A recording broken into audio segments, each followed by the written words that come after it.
Chinese cuisine has become popular in many parts of the world, and although often adapting to local palates, still remains a favorite social food experience. Often served in bite-sized pieces, using fresh ingredients and lightly spiced, it's no wonder the world can't get enough of the cultural flavors of China.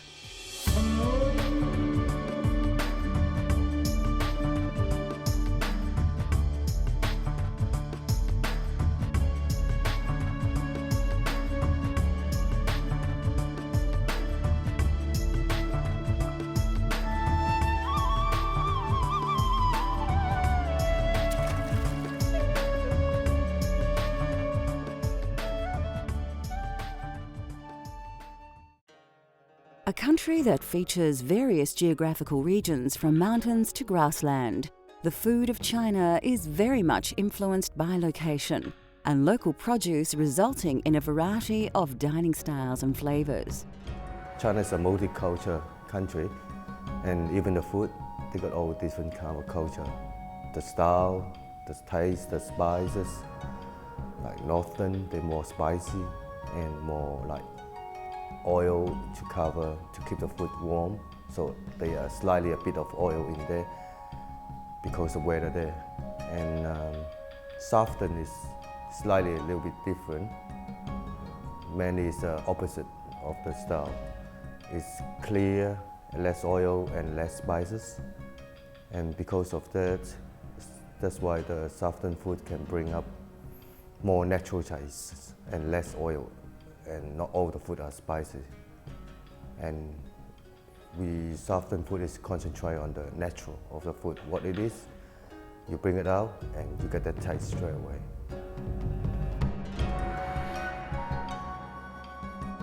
Originally from Hong Kong, XO sauce is a very versatile condiment that will bring out the Chinese flavor of most foods. Once made, it can be stored for some time and is an essential ingredient that all lovers of Chinese cuisine should have on hand. XO sauce is quite a magic sauce. Naturally, it use some ingredients that can be expensive. It just can combine with any seafood, any meat, any vegetable dish, and it can be stored in the long term in the fridge. That's why it brings a very rich taste and all the texture, and they got so many different steps to make the XO sauce in the beginning, but afterward, you love it. Every dish you make, you want to add XO sauce in there, just a spoon, tablespoon, and it just brings out the flavor.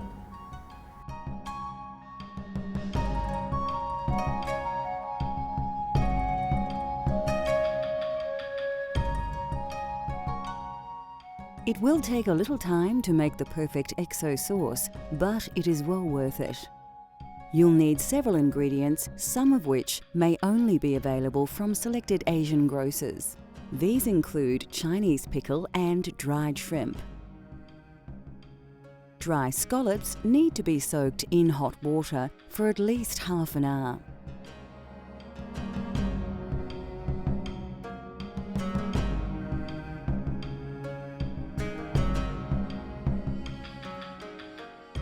Garlic, red and brown onions, and bird's eye chilies are the other ingredients.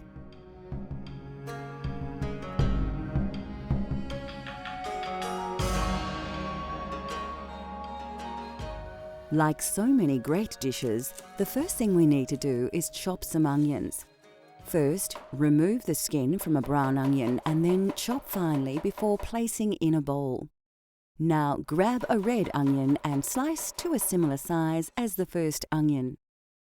Next, we need to chop some fresh garlic. About 2 peeled cloves will do. Now to add some heat to our recipe, finely chop about 3 small red bird's eye chilies and remove the stalks. So the last thing I need to do is the dry scallop. The dry scallop I put in the hot water and then steam it for about half hours. After I've done that, the dry scallop will become well cooked and easy to pull apart, so it's ready to cook. Once you've prepared your ingredients, you can begin to cook. Heat your wok to a moderate temperature and then scoop about a ladle of oil into the pan. Once the oil has heated up, place a handful of softened scallops and allow them to cook for about 2 minutes, stirring well all the time.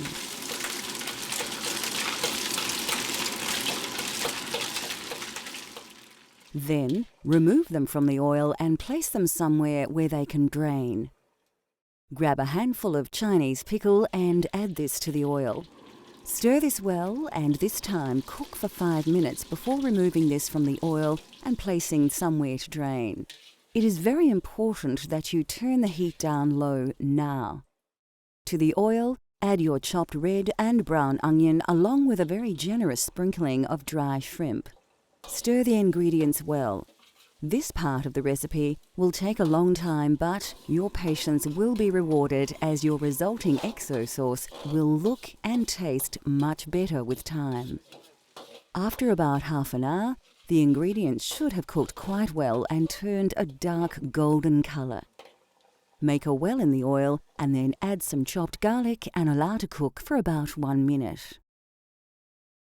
Now grab the dry scallop and Chinese pickle that we cooked before and add this to the wok along with all the ingredients. Mix well and finally add some chopped chilli. Your XO sauce can be stored in a bottle for some time and added to almost anything to inject a spicy taste of the Orient to your cooking.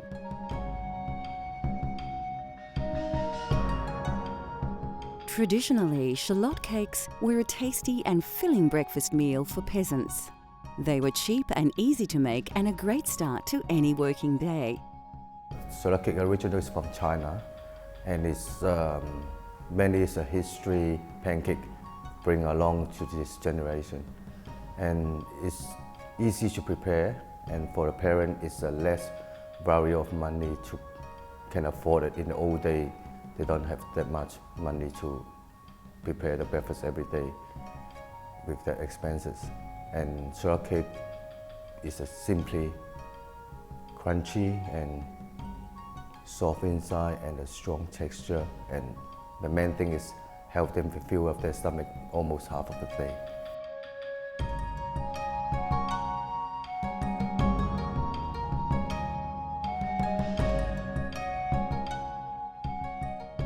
To make these traditional shallot cakes, all you need are a few very basic ingredients.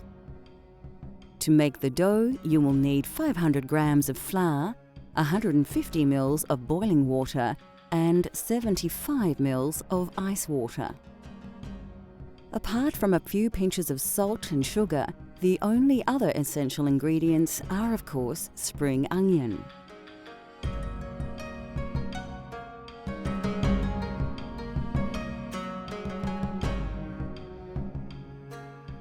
Of course, shallots form the basis of this recipe, so the first thing we need to do is prepare some.